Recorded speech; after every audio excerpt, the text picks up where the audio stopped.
आज की इस वीडियो में हम पाकिस्तान पॉलिटिकल सिस्टम की बात करेंगे और जानेंगे कि पाकिस्तान में जो गवर्नमेंट है वो किस तरह से काम करती है और जो अलग अलग पोस्ट है प्रेसिडेंट प्राइम मिनिस्टर इनकी क्या क्या पावर्स है। तो बेसिकली पाकिस्तान का जो पॉलिटिकल सिस्टम है वो एक पार्लियामेंट्री फॉर्म ऑफ गवर्नमेंट है वहाँ पे, जिसमें जो प्राइम मिनिस्टर होता है उसके पास रियल पावर्स होती हैं और प्रेसिडेंट के पास नॉमिनल पावर होती हैं, जैसा हम इंडिया और बांग्लादेश में भी देखते हैं। तो अगर हम पाकिस्तान, इंडिया, बांग्लादेश इन तीनों कंट्रीज़ को देखें तो इन तीनों कंट्रीज़ में पार्लियामेंट्री फॉर्म ऑफ गवर्नमेंट है। इन तीनों के अगर हम लेजिस्लेचर की बात करें तो वहाँ पे भले ही डिफरेंस आता है, पर अगर हम प्रेसिडेंट और प्राइम मिनिस्टर पोस्ट की बात करें तो जो पावर्स हैं वो लगभग लगभग तीनों कंट्रीज़ में सेम है। तो आज के इस वीडियो में हम पाकिस्तान की बात करेंगे बेसिकली कि पाकिस्तान में जो पूरा सिस्टम है वो कैसे काम करता है। अगर हम सबसे पहले प्रेसिडेंट पोस्ट की बात करें पाकिस्तान में, तो सबसे पहले मैं ये बता देना चाहता हूँ, मैंने जितनी भी नीचे पावर लिख रखी है, ये जितनी भी पावर हैं ये प्रेसिडेंट यूज करता है एडवाइस पे कैबिनेट ऑफ मिनिस्टर के। तो पावर तो काफ़ी सारी हैं पर वो सारी नॉमिनल्स हैं।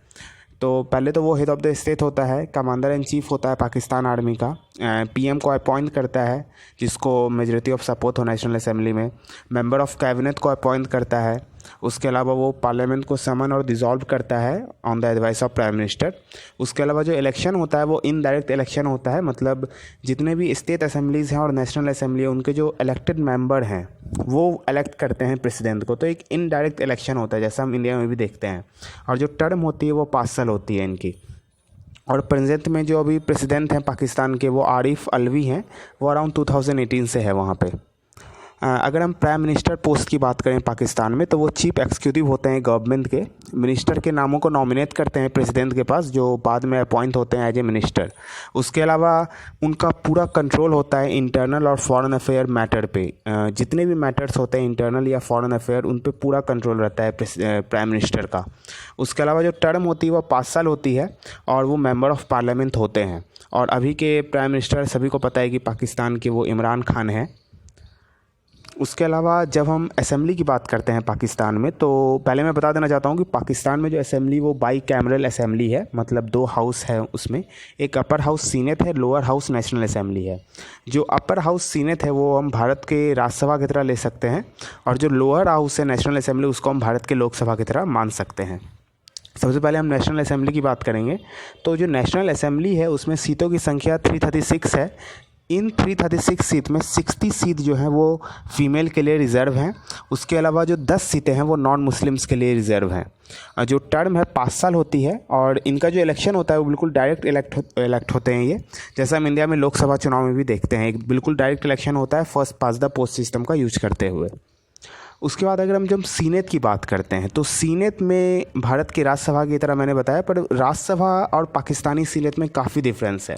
अगर हम भारत के राज्यसभा की बात करते हैं तो वहाँ पे जो सीटों का डिवाइडेशन है या एलोटेशन है वो एक पॉपुलेशन के बेस पे है। मतलब उत्तर प्रदेश के पास सबसे अधिक सीटें क्योंकि उसकी वो सबसे अधिक पॉपुलेशन उत्तर प्रदेश में है। जो छोटे छोटे देश हैं जिनके पास कम पॉपुलेशन उनके पास सीटों की संख्या काफ़ी कम है। पर पाकिस्तान में ऐसा नहीं है।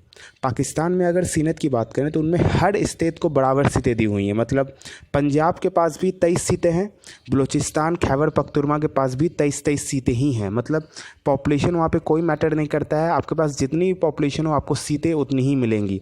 तो एक बराबर डिवाइडेशन किया हुआ है वहाँ पे सीटों का पाकिस्तानी सीनेट में। अगर हम सीटों की बात करें तो 96 सीट्स हैं। टर्म जो है वो 6 साल की है और एक परमानेंट लेजिस्लेचर बॉडी है, ये कभी डिसॉल्व नहीं होती है।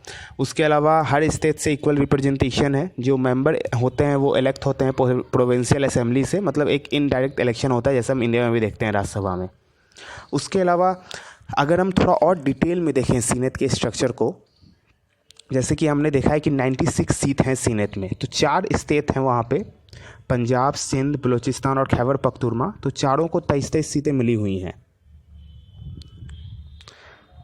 उसके अलावा एक और है इस्लामाबाद रीजन को 4 सीटें दी हुई हैं गवर्नमेंट ने। तो ये कुल मिला के 96 सीट हो जाती हैं। उसके अलावा अगर हम एक देखें, एक ये मान लेते हैं 23 सीट को देखें, तो इनमें 14 जो सीट है वो जनरल सीट है जिस पे कोई भी इलेक्शन लड़ सकता है, 4 फीमेल सीट है, एक नॉन मुस्लिम सीट है और 4 जो है वो टेक्नोक्रेट होने चाहिए, जिसमें एक जो है वो उलेमा होने चाहिए। और अगर हम इस्लामाबाद की 4 सीटें देखें तो इसमें 2 जनरल सीटें हैं, एक फ़ीमेल के लिए रिज़र्व है और एक उलेमा के लिए रिज़र्व है। तो ये पूरा एक स्ट्रक्चर है पाकिस्तानी सीनेट का। उसके बाद अगर हम पाकिस्तान में स्टेट गवर्नमेंट की बात करें तो पाकिस्तान में जो स्टेट गवर्नमेंट होती है वो इंडियन स्टेट गवर्नमेंट की तरह ही काम करती है। वहाँ पे गवर्नर जो होता है उसके पास काफ़ी नॉमिनल पावर होती हैं और जो चीफ मिनिस्टर होता है उसके पास रियल पावर होती हैं। तो बिल्कुल मतलब जैसा हम इंडिया में भी स्टेट देखते हैं उस तरह से ही पाकिस्तान में भी स्टेट उसी तरह से ही काम करते हैं। तो थैंक यू। आई होप आपको ये वीडियो अच्छा लगा होगा, समझ में आया होगा।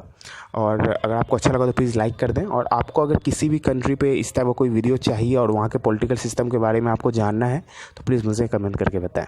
Thank you.